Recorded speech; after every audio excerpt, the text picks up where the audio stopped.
Selamat pagi dan salam sejahtera untuk kita semua. Ini adalah pertemuan terakhir kita. Habis kuliah akan saya kasih tugasnya, tugas dan terakhir juga. Tolong dikerjakan sebaik-baiknya karena nanti ada hubungannya dengan nilai dan UAS. Jadi UAS saya tidak ada, ya. Rentetan tugas-tugas dari awal sampai sekarang, keaktifan pada saat perkuliahan itu menjadi bahan pertimbangan penilaian saya. Oke, materi yang terakhir adalah mengenai ketahanan nasional. Apa itu ketahanan nasional? Nanti yang akan saya jelaskan itu ketahanan nasional meliputi banyak aspek, ya. Misalnya ketahanan nasional di bidang politik, ketahanan nasional di bidang ekonomi, dan berbagai macam ketahanan nasional. Oke, kita mulai ya. Apa itu ketahanan nasional? Ketahanan nasional itu saya ambil dari berbagai sumber, itu merefleksikan kondisi dinamis suatu bangsa. Kondisi dinamis itu adalah kondisi yang selalu berubah-ubah sesuai dengan politik hukum atau sesuai dengan kebijakan suatu bangsa. Untuk apa? Apa isinya? Misalnya begitu. Kondisi dinamis suatu bangsa yang berisi keuletan dan ketangguhan. Keuletan dan ketangguhan. Ulet dan tangguh. Apakah ketahanan nasional itu hanya menjadi miliknya TNI misalnya? Tidak. Ketahanan nasional suatu bangsa itu melibatkan semua komponen bangsa, termasuk kalian, termasuk rakyat. Itu salah satu aspek penting dalam ketahanan nasional. Ya, keuletan dan ketangguhannya juga. Kita mungkin beda dengan misalnya Korea Selatan. Oh, ini bagi penggemar-penggemar drakor ini, ya. Korea Selatan itu pada saat jam tertentu itu hormat dinyanyikan lagu kebangsaan itu. Atau pada saat umur tertentu harus ikut pelatih militer misalnya. Ya kan? Itu wajib di Korea. Di kita tidak, ya. Tapi harus mampu, harus siap apabila suatu hari negara memanggil. Nah, itu namanya bela diri. Ya, harus mampu, harus siap. Salah satu wujudnya adalah ini ketahanan nasional bangsa kita. Kalau misalnya TNI itu garda terdepan, kita ini menjadi garda pendukung. Sewaktu-waktu dipanggil siap. Untuk apa? Mempertahankan ketahanan nasional. Ya. Nah, sehingga ketahanan nasional itu dimaknai kondisi dinamis suatu bangsa yang berisi keuletan, ulet, ketangguhan, tangguh, mengandung kemampuan mengembangkan kekuatan nasional. Dikembangkan kekuatan nasional itu hanya ya. Saya masih sampai sekarang menganut prinsipnya Julius Caesar, Raja Romawi. Masa itu Julius Caesar pernah mengatakan begini, pacem is parasibellum. Ini bahasa sana ya. Artinya negara itu aman, negara itu damai apabila mempunyai kekuatan yang seimbang. Contoh misalnya, Israel punya rudal yang canggih, Palestina juga punya rudal yang canggih, maka negara itu akan aman. Kenapa seperti itu? Karena sama-sama takut. Kalau saya menyerang Palestina, rudalnya meluncur, hancur negara saya. Kalau saya nyerang Israel, waduh. Nah, karena itu. Tapi apabila kekuatan tidak berimbang, maka Israel ini selalu menyerang Palestina. Nah, ini masalahnya. Ya. Jadi Caesar itu dulu sudah mengatakan, kalau ingin negara ini damai, Romawi itu menang, kuat, damai, maka harus maju angkatan perangnya. Ya. Pacem is parasibellum. Apabila kekuatan sesama negara itu tidak berimbang, dan itu atas bawah, negara itu tidak akan aman. Ya. Sama seperti si kaya dan si miskin. Seolah-olah si kaya itu punya segala-galanya. Selalu menindas si miskin. Seperti itu. Coba sama-sama pintar. Kamu ini, saya juga pintar. Wah, aman. Ya, kira-kira begitulah gambarannya. mengembangkan kekuatan nasional dalam menghadapi dan mengatasi segala macam ancaman, gangguan, hambatan, tantangan, baik dari dalam maupun luar negeri, langsung maupun tidak langsung. Untuk apa? Apa? Membahayakan integritas, identitas kelangsungan bangsa, perjuangan dalam mengejar tujuan nasional bangsa Indonesia. Ada pertanyaan, sebenarnya tujuan nasional bangsa Indonesia itu apa sih? Jangan bingung menjawabnya. Lihat pembukaan Undang-Undang Dasar 1945. Ya, cerdaskan kehidupan bangsa. Salah satunya ini, ikut perdamaian dunia. Tujuan bangsa Indonesia dibentuk, lihat pembukaan Undang-Undang Dasar 1945, Undang-Undang Dasar Negara Republik Indonesia 1945. Di situ sudah tertuang semua, ya. Sama seperti ada pertanyaan, sebenarnya tujuan hidup kita ini untuk apa sih? Maka menjawabnya, kalau misalnya berdasarkan dalil Quran, karena kita adalah umat muslim, nggak tahu kalau agama lain, ya Allah tidak akan menciptakan jin dan manusia kecuali mereka beribadah kepadaku. Jadi tujuan Allah menciptakan kita ini untuk beribadah. Ini secara dalil nakli, ya, dalil Quran. Kalau secara logika, sebenarnya tujuan hidup apa sih? Tujuan hidup adalah mempersiapkan bekal untuk mati. Sudah siap bekal kalian untuk mati. Ya. Sama seperti saya tanya, tujuan mempelajari kewarganegaraan itu apa sih? Ya, agar Pancasila, Undang-Undang Dasar, NKRI, dan warganya itu selalu menjunjung tinggi Pancasila, Undang-Undang Dasar, NKRI itu tujuan mempelajari kewarganegaraan karena di dalamnya materinya mengenai wawasan kebangsaan, ya, penting. Makanya mata kuliah kewarganegaraan nggak begitu penting itu diformasikan, tugasnya meracik obat, merumuskan resep dan lain-lain. Keliru kali ya. Baru kasus ini jadi dan booming. Misalnya pemberhentian 51 pegawai KPK yang tidak lolos tes kebangsaan. Nah, salah satu wawasan kebangsaan yang dipelajari adalah kewarganegaraan Pancasila ini, ya. Meskipun itu penuh kontroversial, ya. Saya tidak berbicara kontroversialnya. Makanya saya hanya berbicara bahwa Pancasila, kewarganegaraan itu penting. Sehingga diajarkan di semua. Mau jurusan teknik sipil, itu tetap diajarkanlah Pancasila dan kewarganegaraan. Mau tujuan apa? Mau kuliah pendidikan ekonomi, tetap diajarkan ini. Kedokteran diajarkan, farmasi wajib, ya. Dan wajib lulus. Kalau kalian tidak lulus mata kuliah saya, kalian tidak akan lulus menjadi sarjana farmasi karena harus mengulang, ya. Makanya baik-baik sama saya kan, ya. Oke. Nah, saya tanya, ancaman itu ancaman apa sih? Ancaman apa yang membahayakan sebuah bangsa, sebuah negara? Apakah kudeta yang berlebihan itu tidak memberikan ancaman terhadap bangsa? Lu peristiwa 1998, ya, pada saat mahasiswa kakak kelas kalian, berarti saya juga mahasiswa dulu, ya, turun jalan, ya, turun jalan melakukan yang namanya demo. Dan demonya itu bukan hanya di Jakarta, di berbagai penjuru Indonesia. Apa akibatnya? Kalau demo secara normal nggak masalah, tapi kekerasan, bakar-bakaran, akhirnya polisi saling pukul, ini membahayakan. Ini membahayakan integritas bangsa, ya.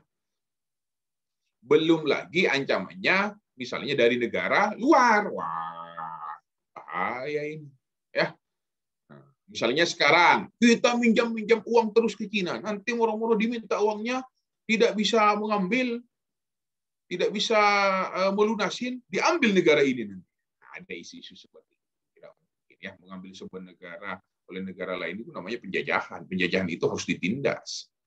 Ya, kira-kira begitu. Oke. Ini mengenai ancamannya. Tantangannya, bangsa kita ini tantangannya sekarang adalah harus mampu menjadi penguasa dunia. Menurut saya, ya, usaha yang bersifat untuk menggugah kemampuan harus mampu karena kita semuanya sudah ada. Apa sih yang tidak ada? Seperti saya jelaskan pertemuan pertama, baik di Pancasila maupun di warganegaraan. Kita ini adalah bangsa yang besar. Kita ini bangsa yang kuat. Sudah berbagai peristiwa kita jalani, negeri ini masih kokoh berdiri. Korupsi merajalela semua. Kita masih bisa makan, meskipun masyarakatnya miskin. Adanya korupsi kita mengganggu melanda orang lain, saya pastikan negara itu akan collapse. Ya. Tadi malam bisa kok kayaknya. Tadi malam bisa dari aku dengar suaranya sampai ke belakang. Rifa Aulia Eka Putri, tolong di-unmute.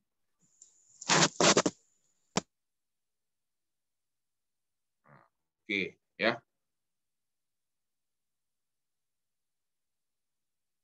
Nah, ini tantangannya merupakan suatu usaha yang bersifat untuk menggugah kemampuan. Itu penting sekali.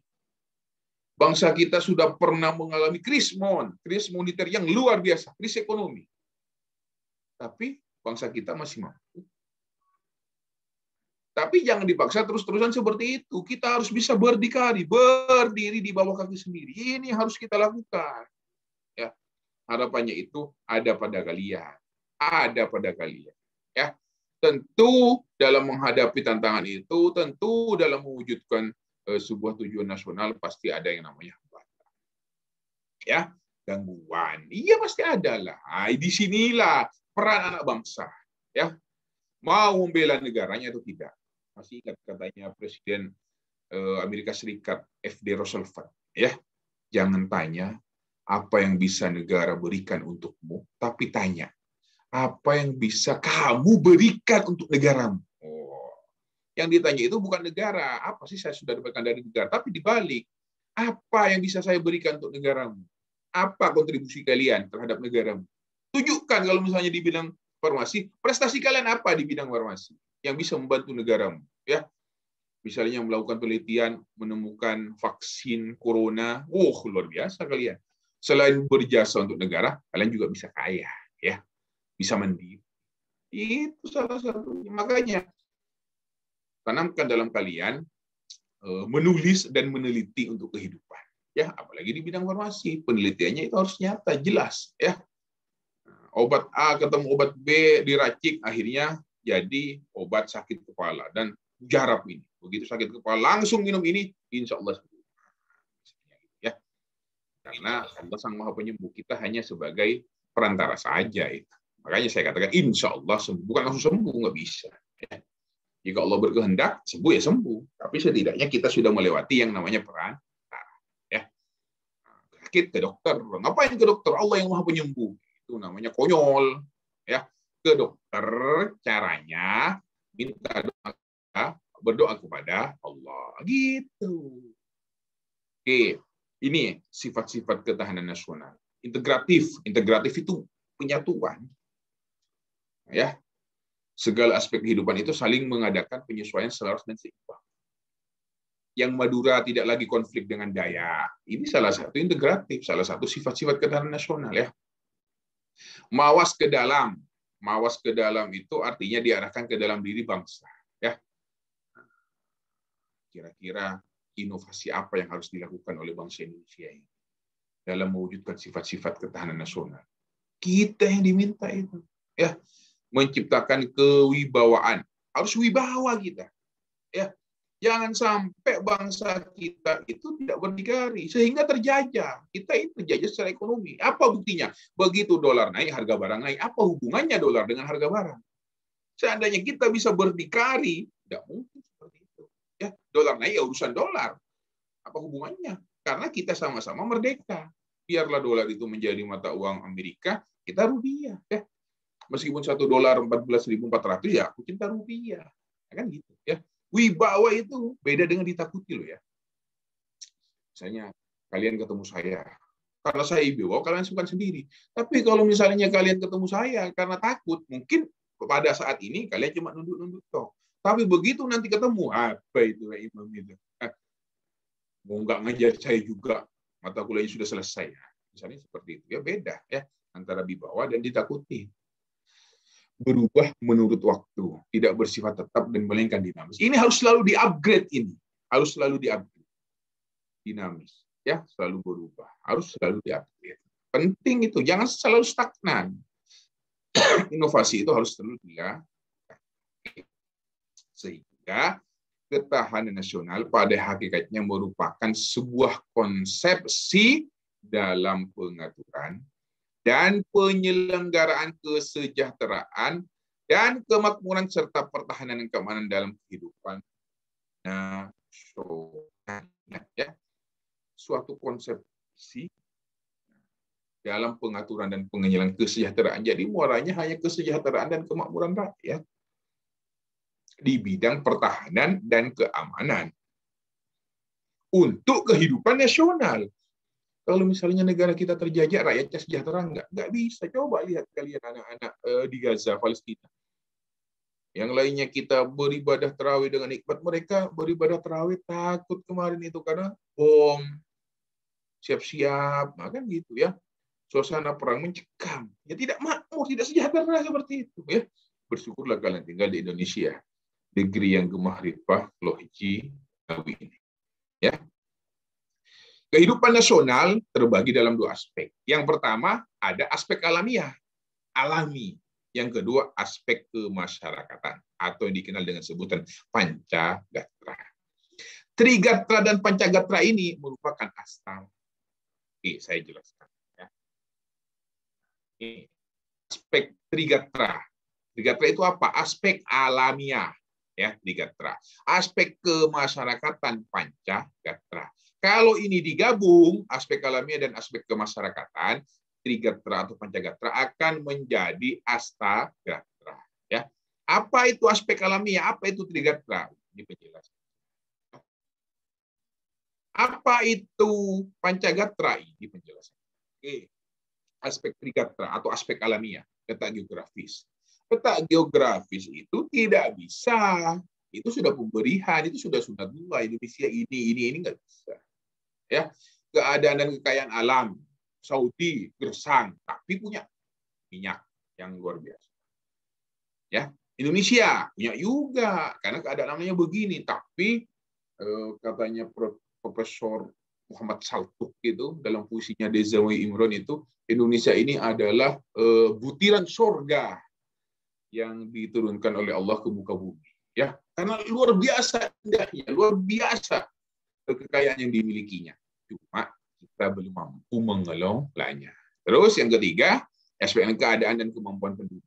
Kenapa Jepang bisa mandiri, bisa disiplin, sedangkan kita tidak ya? Nah, itu pertanyaan juga. Padahal sama-sama makan nasi. Di Jepang itu, angka menikah itu, masyarakatnya itu semakin menurun ya. Karena Jepang itu ulet, menikah nanti aja bekerja. Kita, Masya Allah, belum punya pekerjaan sudah mau menikah. Mau dikasih makan apa kepada kalian? Karena kamu saling cinta, Pak. Ya sudahlah. Mau gimana lagi ya? Makan tuh cinta kan gitu. Ini berbicara tentang aspek keadaan dan kemampuan penduduk. Ini harus segera di-upgrade ini kemampuan penduduk ini ya. Makanya kalian nanti begitu selesai S1 mau apoteker silahkan. Kalau ada rezeki langsung ke luar negeri S2 ya. Oh. Terus pulang ke Indonesia sok-sok kemampuan luarnya dikeluarkan. Pulang dari Indonesia, misalnya kuliah di Belanda, langsung bahasa Belanda. Tidak seperti itu sok namanya. Ya, yang di-upgrade itu kemampuannya, bukan gayanya. Ya, misalnya kuliah di Arab, kuliah di Mesir, begitu pulang ke Indonesia nggak mau pakai bahasa Indonesia, mau pakai bahasa Arab. Enggak begitu. Yang di-upgrade itu kemampuannya. Ya, ini aspek kita. Keadaan seperti apa? Indonesia seperti ini ya keadaannya. Ini tidak bisa dirubah karena ini sunatullah ya. Nah, kemampuan penduduknya ini sebagai penyokong. Ini bisa dirubah. Nah, ini bisa dirubah kemampuan penduduknya asal ada kemauan. Allah tidak akan merubah nasib suatu kaum jika kaum itu sendiri tidak mau merubah. Allah tidak akan merubah nasib seseorang, kalian-kalian ini, kecuali kalian sendiri tidak mau merubahnya. Ya. Kalian ingin kaya, berdoa terus. di masjid, lupa keluarga, nggak mungkin kaya. Kaya itu bekerja dan berdoa. Ada usaha yang dilakukan. Ya. Terus berikutnya aspek kemasyarakatan. Aspek kemasyarakatan ini disebut pancagatra. Pancagatra itu panca itu kan 5. Tri itu 3, ya. Ada ideologi, politik, ekonomi, sosial budaya, pertahanan, keamanan. Jadi berdasarkan aspek pancagatra, pertahanan keamanan ini ada di nomor 5. Semuanya ini penting. Ideologi kita adalah Pancasila. Politik kita kalau dikaitkan dengan pertahanan keamanan, politik luar negeri yang bebas dan aktif, ya. Ekonomi, bagaimana pemenuhan kesejahteraan masyarakat, ada namanya demokrasi kerakyatan dan berbagai macam lainnya. Misalnya ini akan selalu tergempor, akan selalu terekspos, terucap pada satu pemilihan presiden misalnya. Kita akan menemukan kesejahteraan ekonomi, demokrasi, ekonomi kerakyatan, demokrasi Pancasila di bidang ekonomi. Oh, banyak pokoknya ini, ya. Sosial budaya itu penting untuk meminimalisir konflik dan pertahanan keamanan. Ini yang merupakan aspek kemasyarakatan yang dikenal dengan sebutan Pancagatra. Sedangkan aspek Gatra ini dikenal dengan sebutan aspek alamiah. Ya. Apakah aspek ideologi berpengaruh? Sangat berpengaruh terhadap pertahanan nasional, sangat berpengaruh. Ya. Contoh Indonesia Pancasila, Cina, Rusia, Amerika liberal. Hati-hati ya. Apakah mereka sedalam sistem ideologi itu punya yang namanya kemampuan kelebihan? Ya, saya katakan komunis ini ada beberapa aspek kelebihannya. Liberal itu ada, kapitalisme itu ada beberapa aspek kelebihannya, ya. Nah, karena semuanya baik komunis memisahkan agama, liberal itu memisahkan agama juga, ya. Kita enggak. Pancasila itu sebenarnya adalah dibuat dalam rangka diambil dari budaya bangsa Indonesia yang asli, yang di dalamnya ada nilai-nilai agama. Saya pernah cerita kepada kalian, ya, pernah cerita atau tidak saya lupa. Jadi bukan saya sih, saya mendengar cerita juga. Ada seorang itu menanyakan kepada profesor dari Amerika Serikat. Profesor ini kan agamanya Kristen, ya. Saya ingin tanya, bagaimana pengelolaan ekonomi menurut agama Kristen? No, katanya. Jadi tidak ada pandangan ekonomi menurut Kristen, nggak ada, ya. Tapi jangan tanya bagaimana pandangan ekonomi menurut Islam, sehingga muncullah ekonomi Islam, ada ekonomi syariah, dan berbagai macam bagi hasil, mudarobah, syirkah, banyak lagi, ya. Kalau menurut Islam, sehingga Islam ini meliputi aspek semua kehidupan, ilmunya juga menyerap, mampu masuk ke relung-relung segala ilmu pengetahuan. Ini Islam. Nah, makanya ideologi Pancasila itu tidak bisa dilepaskan dari agama. Salah satunya, ya. Jadi harus bertuhan. Beda dengan komunis. Ya, sekarang urusan manusia nggak ada urusan nanti itu. Nah, ini komunis. Ada satu kelebihannya, meskipun juga ada kekurangan.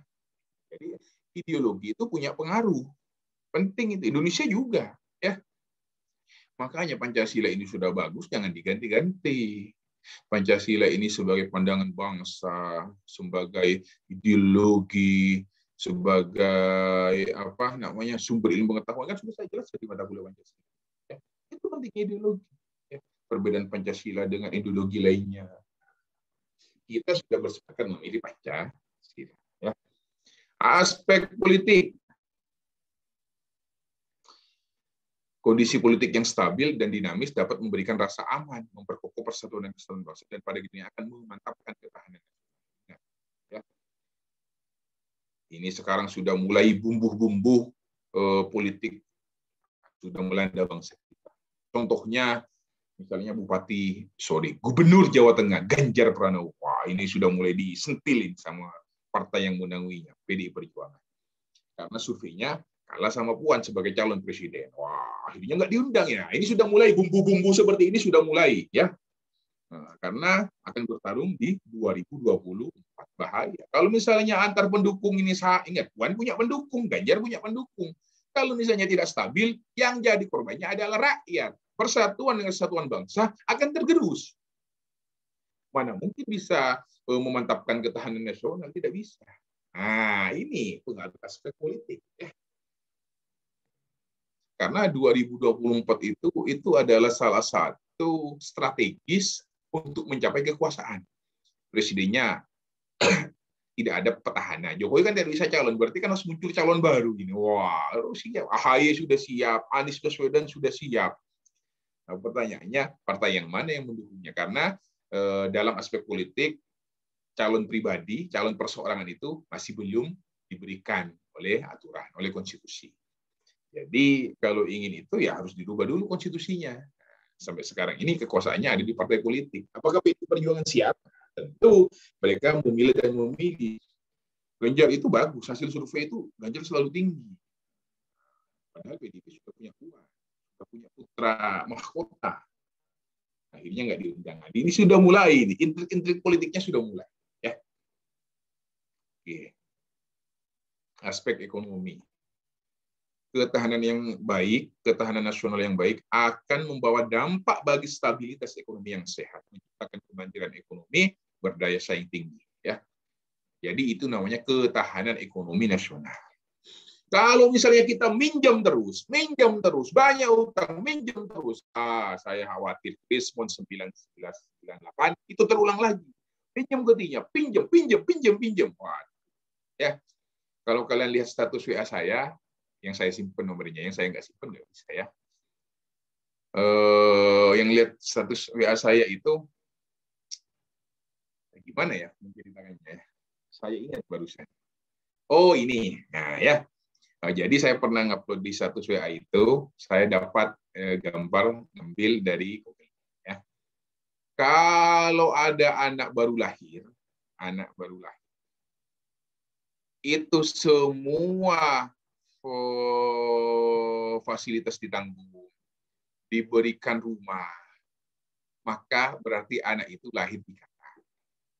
Kalau ada seorang anak bayi lahir, fasilitas kesehatannya ditanggung, tidak usah bayar, berarti anak itu ada di Saudi Arabia. Kalau misalnya ada sebuah anak lahir, semua pendidikannya ditanggung, dari SD, SMP sampai sarjana, berarti anak itu ada di Brunei Darussalam.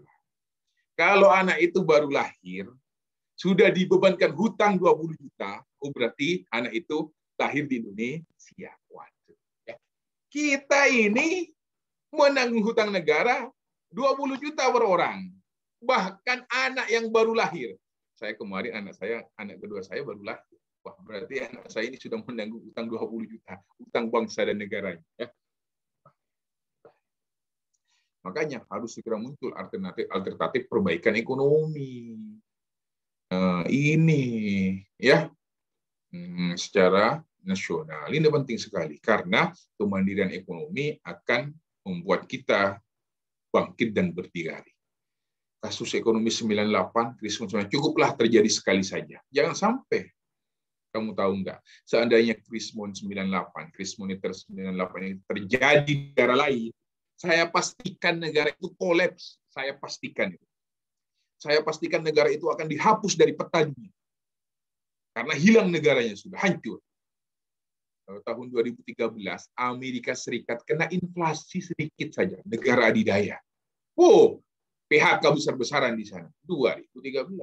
Kita tahun 1998, ini bukan hanya aspek ekonomi yang cuma sedikit, itu luar biasa. Ya, dolar yang dari 1.000 bisa jadi 10.000, 10 kali lipat, bahkan 12.000. Ini krisis yang luar biasa, tapi bangsa kita masih kokoh, bangsa kita masih berdiri, belum bubar, ya, karena itu kita punya semuanya, ya. Kita nanam padi, tumbuh padi, nanam jagung, tumbuh jagung, dimakan meskipun miskin. Coba kalian lihat di Afrika, nanam padi, tumbuh batu, kenapa? Padinya mati, nggak ada air. Ya. Apa yang mau dimakan? Nanam jagung, mati, tumbuh batu, mati. Kita enggak. Kita miskin, ya memang harus diakui. Nah, tapi untuk bertahan hidup, ya jangan nasi, ya pakai nasi tok, nasi sama garam dimakan kenyang, yang penting bertahan hidup. Miskin iya. Makanya apabila negara kita masih ada kejadian kasus busung lapar, itu sangat memprihatinkan, berarti kondisi kita itu sudah sangat buruk sekali. Karena apa? Makan ya tinggal makan. Ya kalau mau yang enak mau pakai telur, ayam, mati, sate ya. Ini maksud saya yang ingin saya jelaskan ke kalian. Ya. Masih ingat lampu Philips misalnya. Ya. Lampu paling mahal di Indonesia. Itu kan dari Belanda. Dulu itu pada tahun 1996, 97, waktu saya suka-sukanya sepak bola remaja kayak kalian itu sponsornya itu Philips, PSP Eindhoven itu kalau main Philips. Ternyata sekitar tahun 2000-an itu Philips itu bangkrut di Belanda, bubar. Ya. Kalau kalian ke Belanda tanya mana pabrik Philips, nggak ada sudah. Di Indonesia masih bertahan sampai sekarang Philips itu ya. Lampunya paling mahal lagi sekarang. Kalau kalian beli lampu Philips itu mahal, bagus. Di Belanda di pabrik asalnya sudah bangkrut. Ini lagi Holland Bakery ya. Kamu datang ke Belanda, cari yang namanya pabrik Holland Bakery tidak akan menemukan karena 2010 bangkrut di Belanda sudah Holland Bakery itu. Di Indonesia mau di Malang tak carikan kalian kalau mau Holland Bakery itu ya. Itu ada. Kenapa sih di Indonesia ini tumbuh subur, di pabrik asalnya itu mati? Ya itulah Indonesia. Ya. Itulah Indonesia. Oke. Aspek sosial budaya. Tentu ini berkaitan dengan aspek sosial kemasyarakatan, aspek sosial kebudayaan. Jangan menganggap kita budayanya paling tinggi. Jangan menganggap kita rasa sosialnya paling tinggi. Semuanya sama. Ya, kalau ini dipaksakan, maka konflik antar suku, konflik antar budaya, konflik antar agama, ini pasti akan terjadi lagi. Misalnya yang Madura paling bagus itu ya Kerapan Sapi. Kerapan Sapi itu sudah mulai legenda, tidak bisa. Nggak bisa katanya budaya Lombok. Sasak itu yang paling bagus. Ini dengan melawan nggak bisa. Katanya orang Padang, Sumatera, budaya wah nggak bisa ya. Semuanya baik, semuanya bagus ya. Datang dari Papua nggak bisa. Budaya Koteka itu yang paling bagus diterapkan itu. Nggak bisa seperti itu. Ya, biarlah bagus di negara, di daerah lokalnya masing. Begitu pindah, ya harus ikut budaya adat istiadat setempat. Orang luar daerah, kayak kalian ini, mau kuliah luring ya, semester depan ya. Kalian ini adalah mahasiswa farmasi yang tidak tahu kampus kalian. Kasihan deh, ya. Kampus kalian kayak apa. Begitu nyampe di Malang, nanti kalau misalnya sudah kuliah tatap muka langsung, maka kalian jangan heran, bakso dipanggil oskap. Rek dipanggil ker, ya. Malang dipanggil ngalam. Oh, inilah budaya Malang. Jangan dirubah. Kamu bilang ker, bukannya ker, tapi rek yang benar. Arek-arek Surabaya. Oh, mau gelut ini antara bonek dengan Arema nggak bisa seperti itu. Ya, harus tahu budaya Malang. Pak, pesan oskap. Apa itu oskap? Oh, bakso Malang itu ternyata bahasanya dibalik-balik ya terserah ya. Mas dipanggil nang disam. Ya harus siap kalian. Sam-sam opo nama emas gitu. Sam. Ya, harus seperti itu. Siap. Nah, ini pengaruh aspek sosial budaya. Makanya Mbak Emas. Ya. Kenapa kalian harus kalau kuliah itu harus keluar dari daerah kalian? Karena ada satu yang tidak bisa, yaitu adalah transfer budaya. Transfer budaya itu yang mahal. Ya. Jika kalian ingin tahu kehidupan Malang, tidak bisa bercerita. Saya cerita kalau Malang itu seperti ini. Nggak bisa. Kalian datang ke Malang, menetap di sana, pernah kuliah 3 tahun, 4 tahun, 5 tahun, pasti kalian mengetahui budaya Malang. Nah, seperti itu. Ya. Itulah pentingnya. Itu namanya ada transfer budaya. Misalnya kalau kalian kuliah, orang Malang kuliah di Malang, maka kalian akan minim pengetahuan tentang transfer budaya. Karena tidak ditransfer, karena budayanya itu saja. Makanya yang Malang kalau kuliah harus ke Jakarta, harus keluar. Nah, itu namanya disebut transfer budaya. Itu yang bagus itu. Kenapa orang luar negeri itu selalu maju? Orang kita, orang Indonesia yang kuliah ke luar negeri memang selalu terdepan. Setidaknya selangkah lebih maju. Iya, karena transfer budaya apa? Minimal itu bahasa. Ya. Kan tidak mungkin pakai bahasa keroskap kalau kuliahnya di Belanda, ya. Ya minimal pakai bahasa Inggris. Itu nilai plusnya. Nilai plusnya sudah selangkah lebih maju dari kita. Apakah finishnya akan sama? Ya belum tentu. Jangan-jangan yang kuliah di dalam negeri itu lebih bagus karena mengerti situasi dan kondisi bangsanya. Misalnya seperti itu.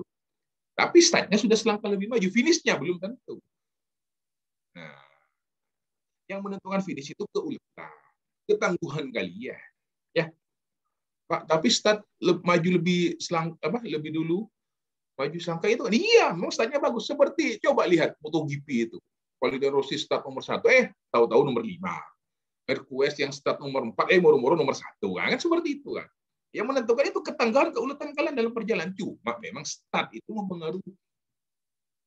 Makanya kalau orang kuliah di luar negeri itu, mereka sudah maju selangkah dari kita. Ya minimal dari aspek bahasa. Ya, minimal. Apakah hasilnya akan sama? Belum tentu. Finishnya sama? Belum tentu. Kita lihat. Kuliah di luar negeri itu, kecantol cewek bule, moro-moro hancur, misalnya nggak lulus-lulus. Bisa saja kemungkinan seperti itu. Ya serba kemungkinan. Itu pengantar kalian harus siap, kalian harus ulet, tangguh, kalian insya Allah masih punya masa depan yang cerah. Membangun peradaban bangsa Indonesia, berguna untuk negaramu, ya, berguna untuk bangsamu, dan yang paling penting adalah berguna untuk diri sendiri dan keluarga, dan menebar kemaslahatan untuk semua umat di bidang ilmu farmasi, ya. Pak, apakah nanti setelah saya lulus sarjana farmasi, apakah saya bisa bekerja di bank? Ya silahkan, ya. Boleh saja, sah saja. Tidak ada yang melarang kalian. Farmasi kerja di bank. Sama dengan bidan kerja di bank. Ya nggak masalah. Emang masalah? Ya nggak apa-apa. Tapi menurut saya ilmu kalian itu. Ya, ada nggak orang dokter jadi pedagang? Banyak. Ya bukan hanya ada, banyak. Dokter itu jadi pedagang, ya. Ada nggak dokter jadi politisi? Banyak, ya. Apa ada nggak farmasi jadi politisi? Saya belum tahu. Saya belum tahu kalau nggak itu. Karena saya lihat gelarnya itu Spam itu jarang sekali yang jadi politisi.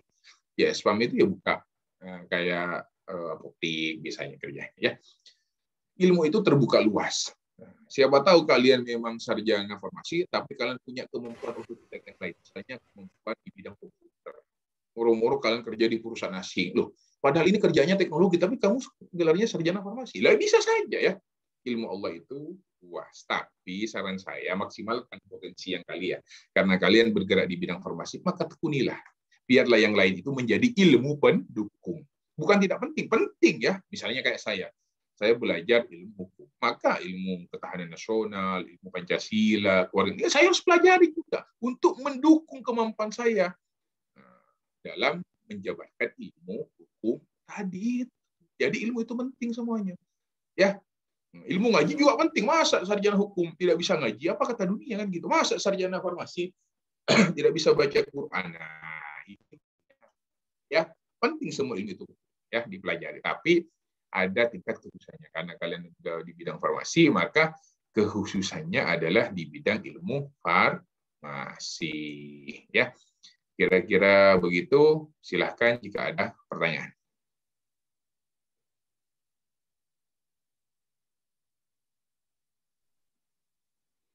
Izin bertanya, Pak. Silahkan. Berarti kan salah satu yang mempengaruhi ketahanan nasional itu adalah salah satunya aspek politik. Namanya dulu biasakan. Iya, Ini kok kamu kelihatan batuk kepalanya tok ya? Iya. Ya, perkenalkan nama saya Alper Jati dari kelas B. Kan salah satu yang mempengaruhi ketahanan nasional itu salah satunya adalah aspek politik. Nah, aspek politik di tahun 2019 lalu kan terjadi kayak disintegrasi gitu ya antara pendukung Jokowi dan juga Prabowo.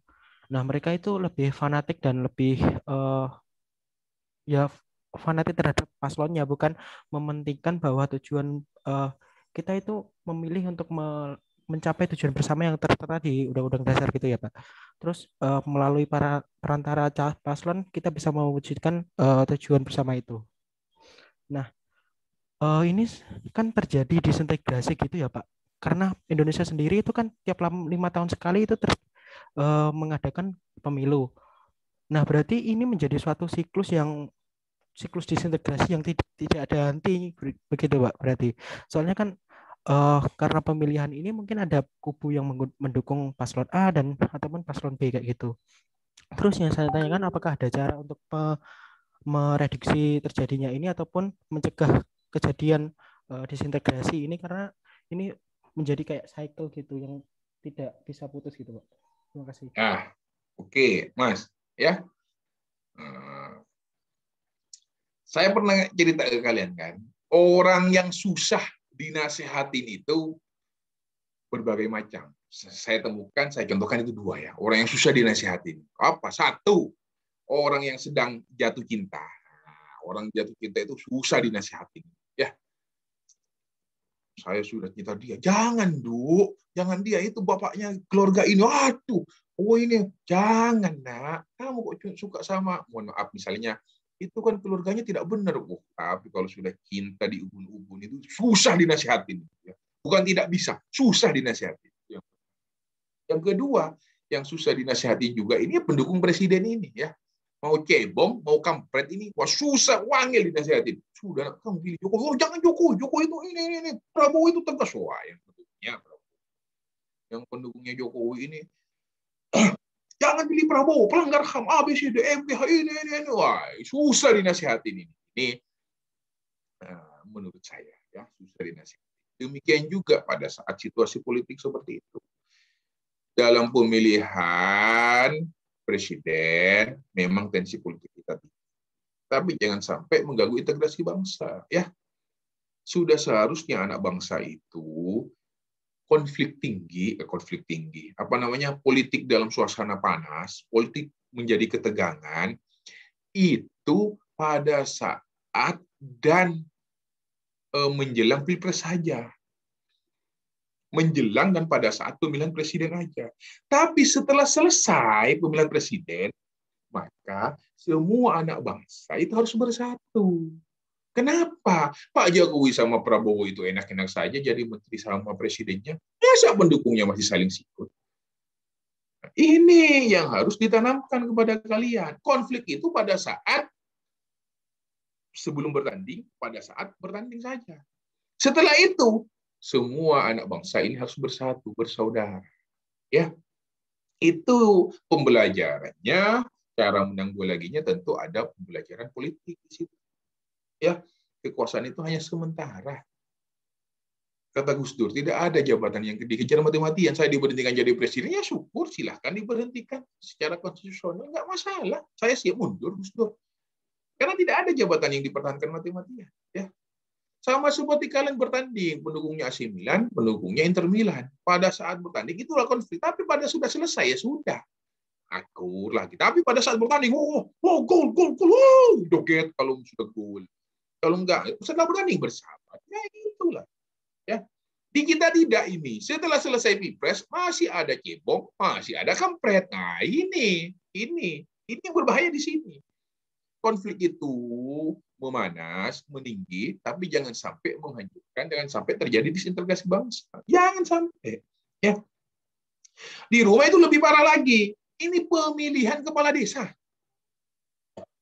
Pilkades itu ternyata lebih panas juga ya. Tetanggaan itu. Satu pendukung calon satu pendukung calon 2. Setelah selesai pemilihan kepala desa, di tembok itu, sehingga antara tetangga yang satu sama tetangga yang lain tidak bisa ketemu lagi. Ya karena masalah itu. Waduh, gawat ini ya. Hal-hal seperti ini ternyata sampai terjadi ke akar rumput, sampai terjadi pada masyarakat desa. Salah satunya di desa saya. Kok bisa seperti ini? Ya. Padahal yang terpilih itu entah calon si 1, calon si 2 tetap kepala desanya. Makanya saya katakan perbedaan politik itu wajar. Saya beda dengan kalian wajar, ya. Wajar. Tapi setelah selesai kita bersatu. Itu komitmen yang harus dilakukan. Ya. Pak Prabowo sama Pak Jokowi saling sikut, saling sindir, baik mulai dari agama, mulai dari isu-isu HAM, menjelang presiden. Pada saat pemilihan presiden. Setelah selesai, aman. Pak Jokowi presidennya, Pak Prabowo menteri pertahanannya. Kenapa cebong dan kampret itu masih ada? Karena pendidikan politik yang kurang. Ya. Apalagi wakilnya Sandiaga Uno jadi menteri juga sekarang, menteri pariwisata ekonomi kreatif.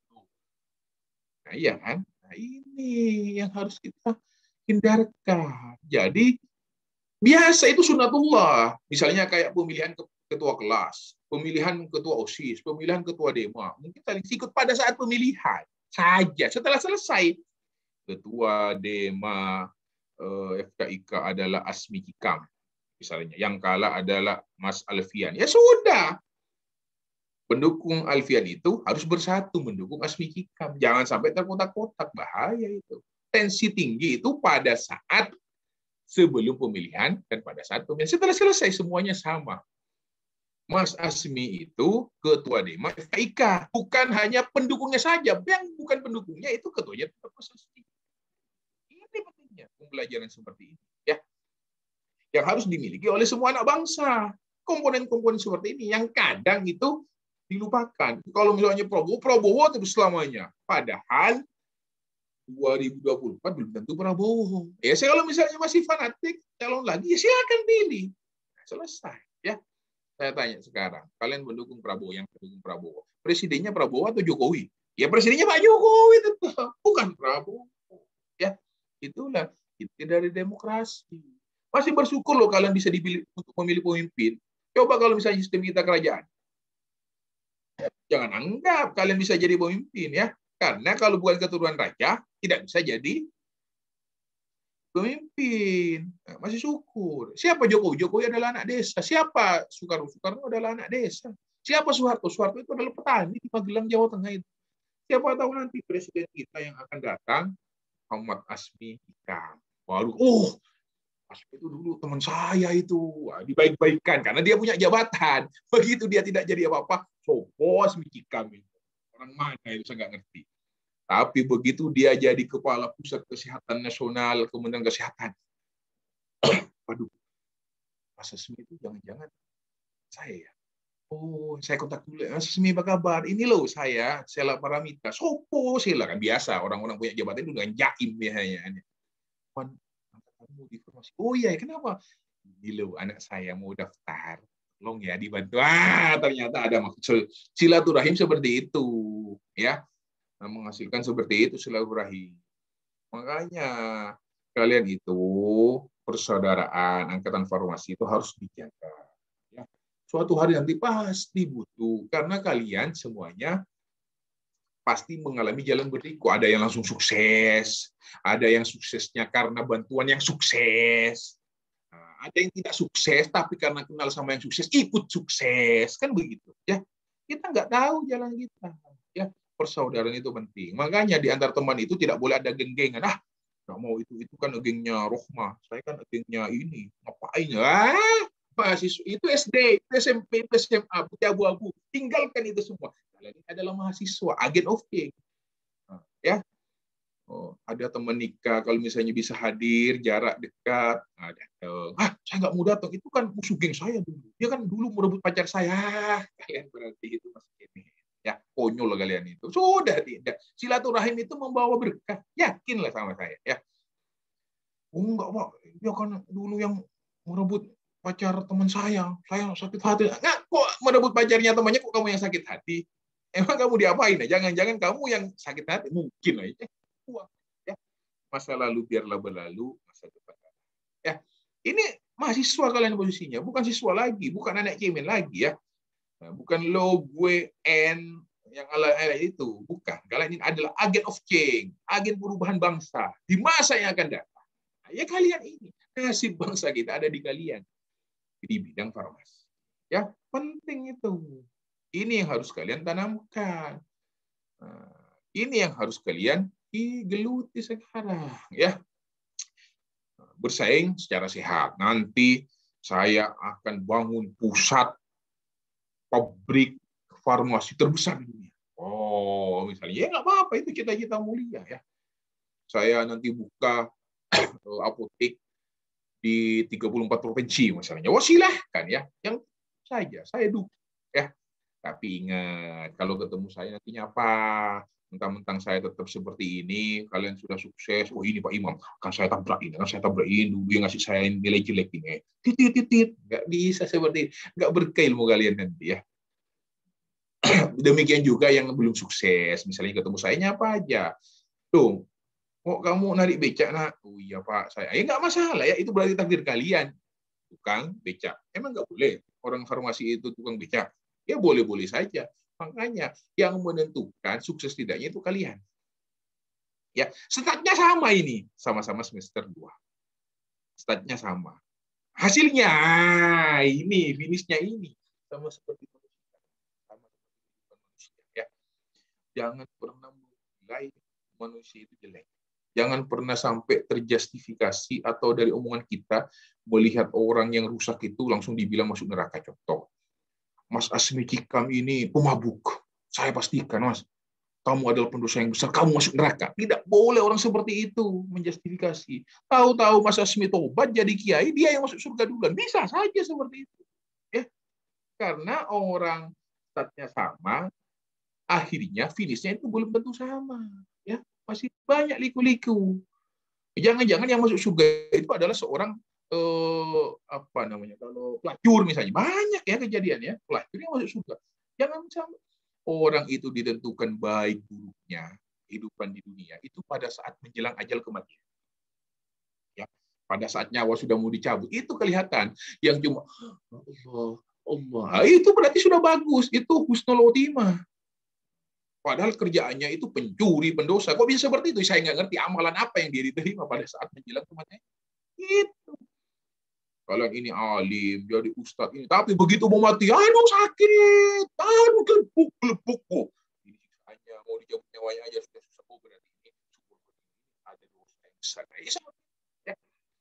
Kita sama-sama lahir, sama-sama suci, tidak punya dosa. Begitu perjalanan, berliku, nyampe lagi. Kalau sudah finishnya kematian, ya yang menentukan itu pada saat sebelum ajal menjemput itu udah su'ul khotimah atau husnul khotimah. Makanya banyak yang membuli Ustadz Tengku Zulkarnain. Ya kan ceramahnya habis di FB hala. Saya lihat sendiri di grup WA itu jenazahnya Ustadz Tengku Zulkarnain itu senyum, ketawa. Masya Allah Ustadz, ada amalan apa yang kau terima? Jadi saya lihat jenazahnya itu. Padahal di media sosial sering dibully itu Ustadz Tengku Zulkarnain. Melihat jenazahnya itu, senyum, tersenyum itu. Sama seperti lihat jenazahnya anak kecil yang tertembak rudal di Gaza itu. Ya, lihat, senyum ternyata. Wah, nah, selamat berkumpul dengan keluarga ya pendahulunya, semoga bapak ibunya ini menjadi penyelamat nanti. Ya seperti itu. Jadi menjelang kematian. Makanya ada orang, kamu kerjanya pemabuk, pemalas ini, kamu masuk neraka ini. Nggak bisa orang dijustifikasi seperti itu, nggak bisa. Ya, masuk neraka atau tidak nanti itu dilihat pada saat menjelang kematian. Pada saat kita mau finish itu, mau dicabut nyawa kita. Nah, gitu. Ya, oke. Ada di kolom chat mau bertanya, saya persilahkan. Muhammad Abbas Arizik. Baik, terima kasih Bapak. Nama saya Muhammad Abbas Arizik, NIM 2007 0311 0020 dari kelas A. Mohon izin bertanya Bapak, berbicara terkait konsepsi ketahanan negara, ketahanan nasional Pak, saya yakin dan percaya bahwa sebagian dari kita sempat mengamini bahwasanya ruang lingkup ketahanan nasional itu terlimitasi pada aspek atau ihwal fisik semata, seperti kekuatan militer. Nah, pertanyaan saya adalah, apakah hal tersebut dalam tanda kutip kekuatan militer dapat benar-benar kita jadikan sebagai elemen absolut yang mengindikasikan baik atau buruknya ketahanan suatu negara, ketahanan nasional suatu negara, seperti itu Bapak kira-kira?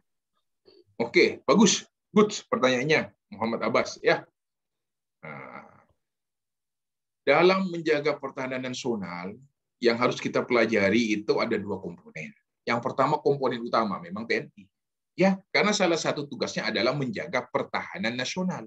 Yang kedua adalah Polri karena tugasnya keamanan nasional. Ya, paham ya? Ini komponen pertama. Ini disebut sebagai komponen utama. Komponen utama itu dari dua. Apa? Satu TNI karena tugasnya pertahanan nasional. Yang kedua Polri tugasnya keamanan nasional, pertahanan dan keamanan nasional. Pertahanan itu mendapat serangan dari luar, keamanan itu dari dalam negeri. Ini namanya komponen utama. Tidak bisa dinafikan ini. Yang kedua, ada yang namanya komponen pendukung. Selain komponen utama, ada komponen pendukung itu siapa? Ya rakyat itu sendiri. Ya, rakyat itu sendiri. Jadi kita ini adalah komponen pendukung. Sewaktu-waktu bangsa kita membutuhkan kita selalu siap dari semua aspek. Ya, dari semua aspek kita harus sudah siap. Ini namanya komponen pendukung. Ya, kita mau perang sama Malaysia, ya kita harus siap berperang, tapi tidak di garda terdepan. Namanya komponen pendukung kan di belakang. Setelah polisi kita misalnya banyak yang gugur, masa kita tidak mengangkat senjata? Oh, kita kan lawan juga kan gitu. Ini namanya komponen pendukung. Ya, masih ingat filmnya yang mempertahankan Saladin itu. Saladin, masih ingat Raja Saladin itu. Kingdom Heaven. Oh ya kan? Kalau sudah diserang, sudah terdesak, ada salah satu bangkit, rakyat yang dimanfaatkan kekuatan rakyat. Masa kita kerja, wah akhirnya rakyatnya, wah kita harus, wah akhirnya Saladin tidak jadi menyerang, akhirnya dibebaskan berdamai. Itu diserahkan desanya, kotanya, dia mengungsi ke yang lain, nggak masalah seperti itu. Ini maksudnya seperti itu, Mas Abbas ya. Komponen utama memang polisi dan TNI, TNI ke pertahanan, polisi ke. Tapi ada juga komponen pendukung kita. Makanya kita diajarin bela negara, ya. Nah, ingat, bukan hanya perang tok ya, bukan hanya perang tok komponen pendukung kita, itu semua aspek, ya, semua aspek komponen pendukung ini, termasuk salah satunya pertahanan. Tapi kalau komponen utama ya khusus di bidang pertahanan dan keamanan ya polisi dan kalau kalian hidup di Korea, kalau kalian hidup ini bagi kita pencinta drakor ini ya, kalau sudah lihat drakor itu sampai malam tidak keluaran seharian, kok bisa itu loh. Alhamdulillah istri saya dijauhkan dari hal-hal yang seperti itu ya. Sampai nangis-nangis, kok bisa itu ya. Saya pengen tahu kayak apa sih, pengen lihat drakor itu. Kan nggak ada waktu sama sekali di Korea itu pada saat jam tertentu. Misalnya ya saya nggak tahu pastinya jam berapa. Itu lagu kebangsaan itu diputar, lagu kebangsaan Korea. Mereka harus berdiri semuanya, harus hormat. Yang mengajar itu harus berdiri, berarti mengajar harus hormat. Kalau misalnya Indonesia dinyanyikan lagu Indonesia, kayak gitulah. Tapi kalau di Korea saya nggak tahu. Nah, pada saat umur tertentu, mereka wajib ikut namanya pelatihan militer. Makanya filmnya apa itu yang sudah Kim Sojung, Kim Wombo, saya nggak tahu namanya siapa itu. Pokoknya kalau nggak namanya Kim Pak gitu ya, kalau orang Korea itu ya. Kim Pak So apa itu pada umur tertentu yang cowok itu harus wajib ikut pelatihan militer, maka dia harus berhenti syuting. Memang harus ikut pelatihan militer itu berapa bulan gitu. Itu wajib bagi kita, karena tidak ada aturannya. Apakah perlu Pak dibuat seperti itu? Ya silakan saja. Pengaturannya diatur dulu di dalam konstitusi, dimasukkan dalam undang-undang. Silakan ya. Wajib bela negara, wajib pelatihan militer ya silakan. Sah-sah saja. Boleh ya. Tapi diatur dulu. Ini sebagai wujud kecintaan tadi. Selama itu belum ada aturannya, ya tidak bisa diterapkan begitu saja. Karena itu menyangkut rakyat. Setuju nggak ini? Nah, ya, setuju nggak ini kan gitu. Itu Mas Muhammad Abbas ya. Ada komponen utama, ada komponen pendukung. Komponen pendukung siapa ya? Semuanya rakyat. Semuanya harus ya. Masa kalau misalnya ada perang cuma TNI-nya toh, polisinya toh yang berperang, rakyatnya masa foya-foya kan tidak mungkin. Ya siap-siap aja kalau dibutuhkan. Nah, tapi jangan khawatir ya, jangan khawatir. Kalau misalnya ada negara yang menyerang kita, kayaknya kita yang paling menang ya. Selama Alim Dharma, Mak Lampir itu masih bergentayangan di kita, ini negara kita aman ya. Dengan kekuatan aji sirupnya kan gitu ya. Kalau Amerika punya siapa? Punya Batman cuma. Batman itu kalah sama Mak Lampir kalau diadu itu. Ya, kira-kira begitulah leluconnya ya. Makanya tidak berani menyerang Indonesia karena Indonesia itu punya ajian sakti. Alim Dharma itu kalau panahnya dikeluarkan katanya bisa menjadi beratus-ratus panah itu. Di WA di meme kan kira-kira seperti itu. Ya, leluconnya seperti itu aja. Tapi kita berdoa agar bangsa kita ini tetap aman. Mas, dosa rakyatnya maju, pemimpinnya mensejahterakan kita. Apalagi kita berada dalam situasi pandemi COVID yang masih belum berkesudahan, ya. Nah, jangan takut divaksin, siap-siap untuk divaksin apabila kesempatan itu ada. Tentu tidak semuanya bertahap dulu, ya. Oke, ada pertanyaan berikutnya. Silahkan, terakhir. Sebelum 8.10 saya akhiri. Saya mau bertanya, Pak. Silahkan. Ya, sebelumnya perkenalkan, nama saya Rama Iza Fauzia dari kelas C. Saya mau bertanya mengenai wawasan Nusantara itu, Pak. Kan kalau kemarin pertanyaannya tuh orientasinya ke kita sebagai prodi farmasi gitu, Pak. Tapi gimana kalau misalnya itu kita orientasikan ke siswa atau siswi yang putus sekolah, Pak? Kan salah satu itu bisa dibuat buat penerus bangsa gitu, Pak. Sedangkan banyaknya orang yang putus sekolah itu membuat itu tuh semakin mudah informasi hoax mempengaruhi mereka gitu, Pak. Apalagi tentang identifikasi negaranya sendiri tuh, Pak. Ya, Pak Izzah, ya, ini luar biasa ya, karena di dalam hatinya ini ada empati, ada suka peduli terhadap adik-adik kita yang putus sekolah. Yang pertama yang harus dilihat dulu adalah faktor penyebabnya. Kenapa dia bisa putus sekolah? Karena kalau masalah terkendala dana, itu sudah nonsen, ya. SD itu sudah dibantu bos, SMP sudah bertahap, SMA masih hanya sebagian, ya. Pertanyaan saya, dia putus sekolah kelas berapa? Oh, SMA. Oh, ini wajar karena ada beberapa SMA itu yang harus biayanya sendiri karena kita pemerintah masih bertahap. SD sudah, sekarang SMP, ya. Wajib belajar 9 tahun. Mungkin sebentar lagi kalau negara kita stabil akan diwujudkan wacana wajib belajar 12 tahun. Sekarang kan masih wajib belajar 9 tahun, 6 tahun SD, 3 tahun SMP, ya. Semoga politik kita semakin bagus ke depan, bangsa kita semakin sejahtera, maka politik pendidikan kita bisa naik menjadi wajib belajar 12 tahun. Ini tentu bagi yang sekolah negeri. Pertama yang harus dilihat itu adalah faktor penyebabnya. Kenapa putus sekolah? Saya adalah pemerhati di bidang anak, karena riset-riset saya itu terkait dengan anak. Tesis saya itu waktu saya menempuh studi master di Fakultas Hukum Universitas Brawijaya itu mengenai perlindungan hukum terhadap hak anak terlantar. Saya itu keliling itu di penjuru Malang itu, setiap ada lampu merah ada anak saya wawancarai.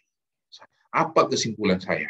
Ya, nanti kalau kalian ingin lihat itu ketika aja Imam Sukadi tanggung jawab negara terhadap anak terlantar itu muncul nanti penelitian tesis saya pada saat saya menyelesaikan studi master S2 saya itu.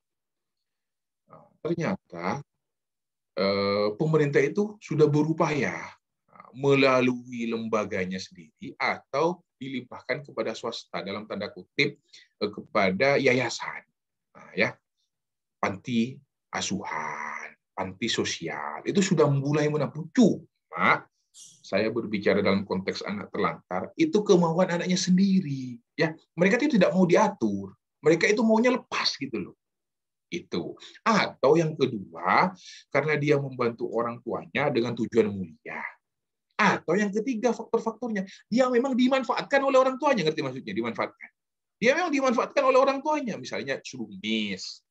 Dimanfaatkan oleh orang tuanya ini. Nah, ngapain kamu lele? Sekolah. Ujung-ujungnya kamu jadi pengangguran juga. Sudah ini ya, ini sudah harus dihilangkan sekarang itu. Hal-hal semacam itu harus dihilangkan. Ya. Support anaknya. Saya yakin anaknya seorang pencuri itu tidak akan mendidik anaknya menjadi pencuri. Saya yakin, ya, anaknya seorang pengedar narkoba tidak ingin anaknya itu juga menjadi pengedar narkoba. Saya yakin, ya, iya kan? Maunya anaknya itu lebih baik daripada orang tuanya. Ya, harapan dari orang tua, harapan dari para orang tua. Orang tua kalian mau menyekolahkan kalian itu harapannya supaya kalian itu sukses, berhasil melebihi apa yang dia punya. Pengennya harapannya seperti itu. Itu apakah harapan menjadi kenyataan? Ini. Terus saya tanya lagi, saya kan melakukan riset itu di bidang hukum tata negara. Salah satunya adalah memaknai fakir miskin dan anak terlantar dipelihara oleh negara. Ya, fakir miskin dan anak terlantar seharusnya kan dipelihara oleh negara. Nah, pertanyaan saya, anak terlantar yang seperti apa dibiayain oleh negara? Apa negara mampu membiayain itu? Karena anak adalah masa depan generasi penerus bangsa. Makanya diberikanlah stimulus-stimulus. Saya mengusulkan minimal, ini cuma analisis saya, anak itu harus ditanggung oleh negara minimal 4 hal. 4 hal yang utama. 1, agamanya. Ya. Anak itu diberi kebebasan untuk memilih agamanya. Khususnya anak terlantar. Anak terlantar itu biasanya anak yang sudah tidak dipedulikan oleh orang tuanya, anak yang sudah hidup di kolong jembatan, rata-rata di bawah garis kemiskinan. Ini harus dilindungi dulu agamanya. Baru yang kedua, difasilitasi kesehatannya. Karena kalau sudah agamanya terlindungi, maka dia harus sehat, difasilitasi oleh negara, ini minimal itu. Baru yang ketiga, harus difasilitasi pendidikannya. Baru yang terakhir, harus difasilitasi kehidupan sosialnya. Saya yakin kondisi sosial itu sangat berpengaruh. Kalau misalnya dia kondisi sosialnya jelek, anak itu pasti jelek. Terpengaruh lingkungan. Nah, ini tugas negara yang tidak mudah memang. Dan perlu perjuangan bertahap. Tidak harus itu. Ini konsep penelitian saya. Jadi anak itu harus dilindungi minimal 4 hal itu yang utama. Agama penting, sosial, pendidikan, kesehatan. Nah, ini hasil penelitian. Ini kalau selama itu belum terpenuhi, fakir miskin terlantar dipelihara oleh negara itu hanya jago omong kosong belaka. Kira-kira begitu hasil riset saya itu. Sehingga hal-hal semacam ini menjadi perhatian kita. Ya, makanya ada pengemis, sehat, muda. Kalau misalnya kita ngasih uang, sangat sebenarnya niatnya mau membantu. Tapi kalau bisa dibisikin aja, Mas, sampean ini masih muda, kok cari kerja lah. Jangan mengemis ya. Nah, kalau misalnya pengemisnya lihat tua renta, ya memang mungkin karena memang tidak mampu. Iya kan? Atau lebih miris lagi kalau pengemisnya itu anak. Saya bertanya dalam hati, ini memang karena kebutuhan satu atau karena dieksploitasi? Ngerti maksudnya? Dikumpulkan, pernah melihat film Alangkah Lucunya Negeri ini. Pernah melihat film Alangkah Lucunya Negeri ini. Nah, ya kira-kira itulah. Itu sebenarnya kritik terhadap pemerintah yang tidak mampu mensejahterakan kehidupan anak. Ya, biasanya Mbak Mas, anak-anak seperti itu biasanya mohon maaf, anak yang lahir dari perbuatan zina. Ya, yang tidak diinginkan atau married by accident. Anak yang lahir dari keluarga yang broken home, ngerti? Bapak ibunya tidak memikirkan dia. Ya, kehidupan sosialnya seperti itu. Ya, dulu empati saya seperti itu. Makanya kalau misalnya ada pengemis itu, saya pasti tergugah. Tapi lihat dulu orangnya. Ini kok masih muda, sehat, kok ngamen ya? Kok ngemis ya? Nah, lihat lagi kalau naik bus itu kan ada pengamen itu ya. Pengamen itu nggak jadi kerja gitu. Kadang ada pengamen itu bawa sambil gendong anak. Masya Allah. Anaknya itu jadikan alat eksploitasi supaya dia kasihan gitu, ngerti? Supaya ini kasihan ini. Miris melihat kehidupan seperti ini. Makanya bangsa yang besar itu adalah bangsa yang mampu mensejahterakan kehidupan rakyatnya. Salah satunya itu. Itulah tujuan konstitusional kita. Keadilan sosial bagi seluruh rakyat Indonesia yang sampai saat ini menurut saya masih belum bisa terpenuhi. Apa karena negara tidak mampu, apa karena bertahap? Nah, ini akan menjadi pikiran bersama. Ya, kita hutang saja masih banyak. Ya, inilah negara kita yang harus kita terima, yang harus kita cintai. Beda dengan kehidupan di Saudi, dengan kehidupan di Brunei Darussalam, begitu lahir dibiayai, ditanggung oleh negara semua, sak sekolah, sak pendidikannya beda. Ya, makanya kita berdoa. Majunya sebuah bangsa itu pasti akan berimplikasi pada majunya kehidupan sosial masyarakat kita. Ya, itu pasti itu. Kira-kira begitu ya, Mbak Rahma Isa itu. Bagus, empatinya sangat ya, terutama nanti yang perlu dirubah itu adalah masalah pendidikannya nanti. Karena pendidikan itu yang akan membawa dia kepada kesuksesan. Ya, masih ingat pada saat Jepang dibom oleh Hiroshima dan Nagasaki. Pada saat sekutu mengebom atom Hiroshima dan Nagasaki. Akhirnya Jepang menyerah tanpa syarat apapun menyerah. Terus pada waktu itu lupa saya namanya ya, Kaisar Jepang, saya menyebutnya Kaisar Jepang pada waktu itu, begitu Hiroshima dan Nagasaki dibom, siapa yang pertama kali dicari? Yang dicari, yang dikumpulkan oleh Kaisar itu karena Jepang sudah mengalami kekalahan dalam perang Asia Pasifik, dibom atom oleh sekutu, tepatnya tanggal 6 dan 9 Agustus, dibom atom, hancur berantakan. Maka yang dicari oleh Kaisar Jepang itu yang pertama bukan kumpulan orang militer, bukan kumpulan sisa-sisa pahlawannya, pasukannya. Ya. Yang dikumpulkan itu adalah cari yang namanya guru. Yang dikumpulkan cari guru-guru yang masih tersisa. Karena apa? Melalui guru-guru ini akan muncul seorang pemikir-pemikir yang akan memikirkan nasib Jepang. Apa buktinya? 1945 hancur lebur, sekarang majunya luar biasa. Bahkan kemajuan teknologi dan lainnya mengalahkan Indonesia. Sehingga ada gurauan, ayo orang Indonesia, kita tukaran negara. Indonesia berangkat ke Jepang, Jepang berangkat ke Indonesia. Jepang berangkat ke Indonesia dengan kosongan. Artinya, kalau nggak pakai baju ya nggak apa-apa. Pokoknya Jepang berangkat ke Indonesia itu ya tidak membawa harta apapun, peninggalan apapun. Semua diserahkan kepada rakyat Indonesia. Dan orang Indonesia yang mau pindah ke Jepang, silahkan bawa semua hartanya. Bawa semua kepunyaannya. Jadi kalau Jepang mau ke Indonesia itu kosongan. Kalau Indonesia mau ke Jepang itu bawa semua. Tapi kita lihat nanti 10 tahun yang akan datang. Wah, itu kan buyurannya seperti itu. Iya, Jepang itu adilnya minta ampun. Dalam tanda kutip. Ya, disiplinnya, Masya Allah. Kalau masuk jam 7, jam 7 kurang 15 menit mereka sudah bergaris. Ya, ini Jepang kita. Jangan. Ya, sama seperti begini lagi. Tok, assalamualaikum. Misalnya masuklah sedosen ke kelasnya. Dosen itu memberikan balon kepada kalian. 1, 2, 3, 4, 5, 6, 7, 8, 9, 10. Karena ada 50 kelas A 50 misalnya. Maka setiap kelas itu diberikan balon 50. Tulis balon itu nama kalian, kata dosennya. Ini ditulislah. Rahma Izzah, Sudaidah, Kumuratin, Abbas ditulis, taruh di atas kursi kalian masing-masing. Ditaruh di atas kursi kalian masing-masing. Silahkan kalian keluar. Silahkan kalian keluarlah.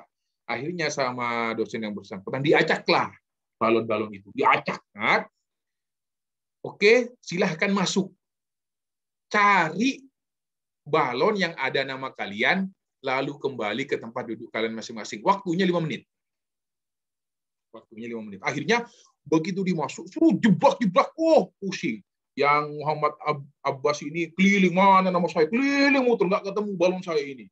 Yang Mbak Ramisa, iya mana balon saya? Akhirnya 5 menit nggak ada yang berhasil. Ini adalah orang Indonesia. Tapi kalau orang Jepang tidak. Mereka itu langsung duduk kembali ke bangku masing-masing. Duduk. Habis itu mereka absen dari awal. Rahma Isa, oh itu balon saya tuh, karena ke Rahma. Terus di absen itu satu persatu. Akhirnya balon-balon itu kembali ke tempat masing-masing. Inilah mereka persepsi. Ya, inilah ketertinggalan. Harapannya nanti minimal harus ada yang dipelajari. Contohnya sehari misalnya baca buku berapa jam, ya. Pak, apakah hanya baca buku? Tidak, baca buku itu dibatasi. Misalnya pokoknya sehari itu minimal harus membaca buku. Minimal misalnya. Ya, itu penting sekali. Namanya minimal. Baru yang berikutnya adalah, kalau ingin sukses dan lain-lain, ya memang jangan lupa sebelum tidur baca surat Al-Mulk. Surat duhanya jangan sampai ketinggalan. Kalau misalnya kuat tahajudnya. Karena pertolongan itu penting. Kadang-kadang membuatkan memang ngantuk pertama-tama, tapi kalau sudah biasa. Ya. Kalau mau hiburan silahkan nonton film Korea, buka sosmed silahkan, tapi dibatasi. Jangan sosmed terus, jangan Twitter terus harian. Lupa yang lainnya. Ya. Apalagi kuliahnya di rumah, ada yang sedikit, ada yang fotonya kamar, ada yang ini fotonya jam, ada yang waduh macam-macam. Ya, apa itu urusan kalian? Memang kuliahnya work from home, mau gimana lagi ya? Atau jangan-jangan background-nya di belakangnya ini adalah cuciannya, ada yang sempak ini, ada yang celana pendek ini, gimana ya? Enggak apa-apa, itu urusan kalian. Yang penting itu pesan saya, karena ini adalah mata kuliah pertemuan terakhir. Semoga sukses dan dipertemukan lagi dengan saya pada saat kalian sudah menjadi sarjana-sarjana terkenal, apoteker-apoteker yang sukses. Itu doa saya untuk kalian. Terima kasih. Nanti tugasnya saya chat di grup WA. Ya. Assalamualaikum warahmatullahi wabarakatuh. Waalaikumsalam Waalaikumsalam warahmatullahi wabarakatuh. Terima kasih, Pak. Kak. Terima kasih, Pak.